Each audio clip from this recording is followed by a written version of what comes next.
বাংলাদেশের বিনোদন জগতে সামিরা খান মাহি এক রহস্যময় নাম, কিন্তু সম্প্রতি সময়ে তার পরিচয় নিয়ে শুরু হয়েছে জোর গুঞ্জন। কে এই মাহি, কি তার আসল পরিচয়? আমরা খোঁজ নিয়ে যা পেয়েছি তা সত্যি চমকে দেওয়ার মতো। মাহির সাথে এক দেশের প্রভাবশালী ব্যক্তির পারিবারিক সম্পর্ক রয়েছে বলে দাবি করছে এক গোপন সূত্র। এমনকি তার সাথে বঙ্গবন্ধু পরিবারের একজনের আত্মীয়তার সম্পর্ক থাকার কথা উঠে এসেছে। সম্প্রতি মাহিকে এক গোপন বৈঠকে দেখা গেছে বাংলাদেশের এক নোবেল জয়ী ব্যক্তির সাথে।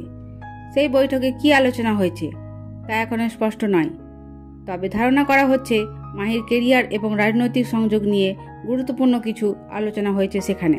কিছু সূত্র বলছে মাহি নাকি শুধু একজন অভিনেত্রী নন, বরং তিনি ভবিষ্যতের রাজনীতি একটি বড় চমক হতে চলেছেন। এরই মধ্যে তিনি এক গোপন সংগঠনের সাথে যুক্ত হয়েছেন, যারা দেশের সংস্কৃতি ও রাজনীতিতে বড় পরিবর্তন আনতে চান। কিন্তু এসব তথ্য কি সত্যি নাকি এটি শুধুই গুজব? সময় দেবে এর উত্তর। তবে মাহির অতীত ও বর্তমান নিয়ে যেভাবে আলোচনা চলছে তাতে বিনোদন জগতে বড়সড় কিছু ঘটতে চলেছে।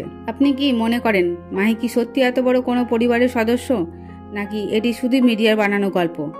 কমেন্টে জানান আপনার মতামত। ধন্যবাদ।